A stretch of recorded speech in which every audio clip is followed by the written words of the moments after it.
सादी सी रोली की शादी सिड से तय होती है। शादी के बाद तुम नौकरी करना चाहोगी?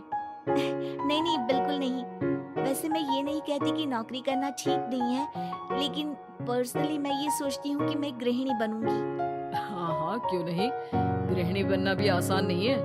एक सफल परिवार चलाना किसी देश को चलाने जितना ही कठिन है।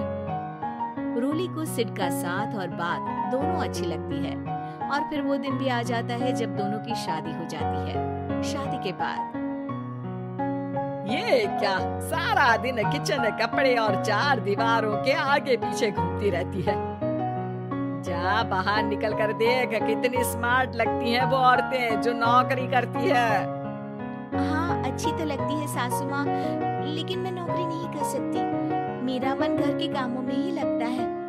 अरे मेरी बेटी तो कमाती है, अपने को फिट भी रखती है और सास को भी खूब शॉपिंग करवाती है। अच्छी बात है ना सासू माँ, मैं तो जो है उसी में संतोष मान लेती हूँ। बरकत होनी होगी तो इसी में भी हो जाएगी। ये बोलकर रोली चली जाती है। एक दिन सास की सहेली घर आती है, जहाँ रोली उन्हें चाय के साथ कई तरह के पकवान बनाकर खिलाती है। अरे वाह, तेरी बहू तो बहुत गुणी है, कितना सब बनाकर ले आई। मेरी वाली तो ऑफिस से आकर 2 रोटी ही सेक दे तो समझो एहसान कर दिया। अरे ऐसा ना बोल, तेरे घर में 2 कार, 4 मंजिला मकान, और तेरे लिए जो वो अपने पैसे से साड़ी लाती है वो भी तो कितनी कीमती होती है। अरे मेरी वाली तो बस सारा दिन इन्हीं 2 कमरों को ताजमहल बनाने में लगी रहती है। सहेली चली जाती है। कुछ समय बाद रोली को एक सुंदर सी बेटी होती है। अरे क्या सारा दिन उस बच्चे में लगी रहती है? माँ, मुझे ना 1 मिनट भी छोड़ने का मन नहीं करता। देखिए ना, कितनी प्यारी है।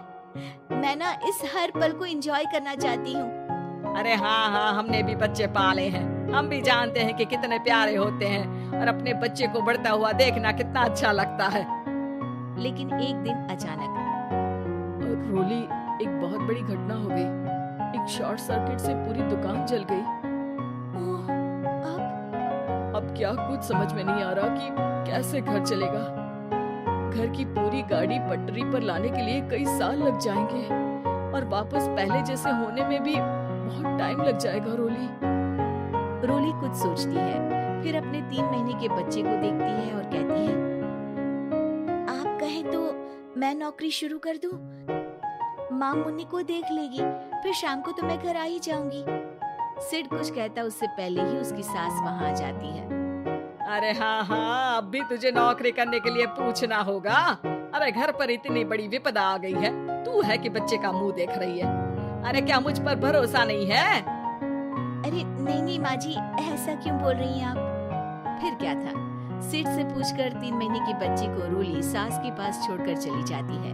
शाम को ऑफिस से आने पर अरे सारा दिन इसने तो चैन नहीं लेने दिया, बस गोदी में ले लेकर घूमती रही। हाथ दर्द हो रहा है। बहू को बहुत गिल्ट फील होता है, लेकिन जब वो घर की हालत देखती है तो चुप रह जाती है। ऑफिस में सहेली कहती है, अरे रोली, तेरी तो बच्ची छोटी है ना, कैसे मैनेज करती है? कैसे मतलब? घर पर रहती है वो अपनी दादी के साथ। ओ यार, कितनी अच्छी है तेरी सास।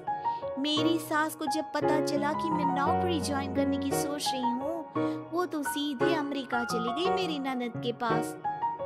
अच्छा, फिर तू कैसे मैनेज करती है? अरे मैंने तो फुल टाइम मेड रख ली है। ओह, वो तो बड़ी महंगी होगी ना? हाँ यार, लेकिन कमाई भी तो हो रही है ना। यार, मैं तो कभी अपना बच्चा इनके मम्मी पापा के पास ना छोड़ूं। प्यार दुलार में खराब कर देते हैं ये दादा दादी बच्चे को। नहीं नहीं, मुझे अपनी सास पर पूरा विश्वास है। जो मेरे पति को इतनी अच्छी शिक्षा के साथ बड़ा कर सकती है, वो मेरी बच्ची को कभी नहीं बिगाड़ेगी।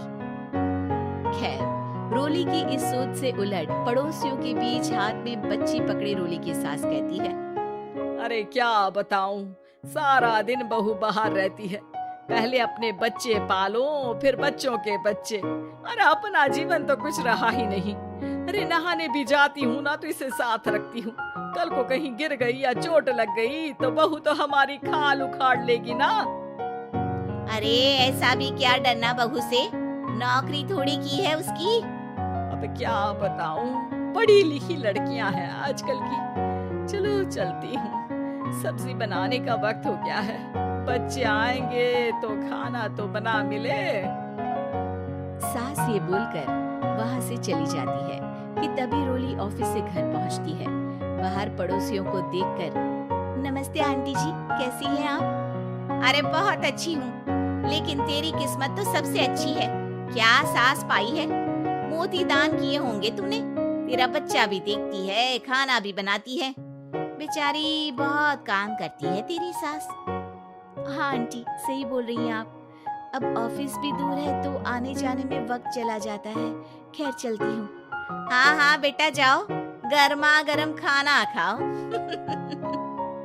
रोली घर आती है, जहाँ सास एक बार फिर छोटी सी मुन्नी की शरारतें गिनाने में लग जाती है।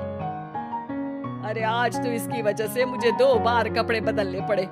बार बार पानी गिराती रही थी। दोपहर में थोड़ा सोचा कि आराम कर लूं तो दूध के लिए रोने लगी।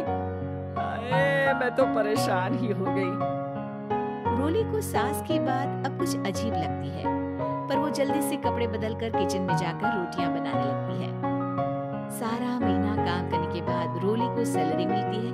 वो पैसे लेकर सीधे सास के पास जाती है। माँ जी, ये मेरी सैलरी। आपने हर कदम में इस घर का साथ दिया।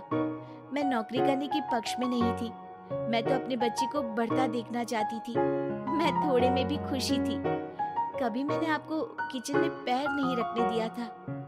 घर की मुसीबत नहीं आती तो मैं कभी इन जिम्मेदारियों को आप पर पड़ने नहीं देती। अब सास समझ चुकी थी कि उसकी गलती कहाँ है। हाथ में पैसे देकर कहती है, मैं पढ़ी लिखी नहीं थी तो पति ने भी कभी पैसे हाथ में नहीं रखे। बेटे ने भी गल्ला संभाला, लेकिन तूने मुझे समझा। ये मेरा सम्मान है कि एक बहू होकर तूने पूरी सैलरी मेरे हाथ में रखी बेटा।